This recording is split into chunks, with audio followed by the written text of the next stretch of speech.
இப்போ நம்ம தேங்காய் சட்னி எப்படி பண்ணுறதுன்னு பார்ப்போம்.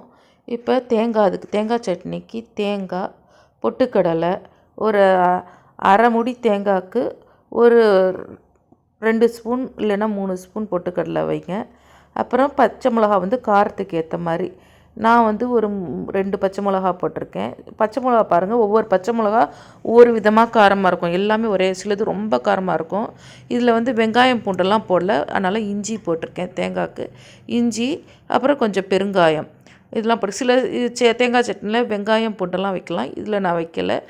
அப்புறம் உப்பு, தேவையான அளவு உப்பு, 2 பச்சை மிளகாய், இஞ்சி, உப்பு, அப்புறம் போட்டு கொஞ்சம் தண்ணி விடணும். தண்ணி விட்டு நல்லா இதுக்கு மூடிடுங்க. மூடிட்டு மிக்சியில் வச்சு அரைங்க தேங்காய் சட்னியை.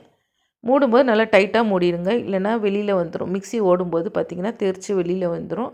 அதுக்காக நல்லா டைட்டாக இருக்கா அப்படின்னு கன்ஃபார்ம் பண்ணிக்கிட்டு மிக்சியில் வைங்க. வச்சுட்டு ஓட விட்டுருங்க. நல்லா ஒரு 4-5 தடவை ஓட விடுங்க. அப்போ தான் நல்லா அரைக்கும். அந்த காலத்துலலாம் அம்மியில் அரைப்பாங்க. அம்மியில் அரைச்சா அது இன்னும் டேஸ்ட்டு நல்லாயிருக்கும். நிதானமாக அரைக்கிறதுனால இப்போல்லாம் அம்மினாலாம் பண்ண முடியாது. அதனால் மிக்சியில் போட்டு அரைக்கிறோம். இருந்தாலும் அந்த டேஸ்ட்டு வராது இதில்.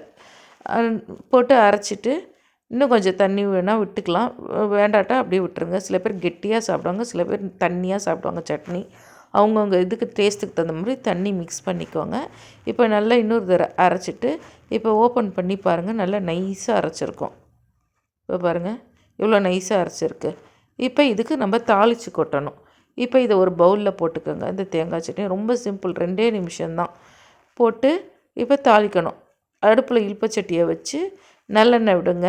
நான் நல்லெண்ணெய் தான் விடுவேன். சில பேர் கடலெண்ணெய், தேங்காய் எண்ணெய் எது வேணுமோ விட்டுக்கலாம்.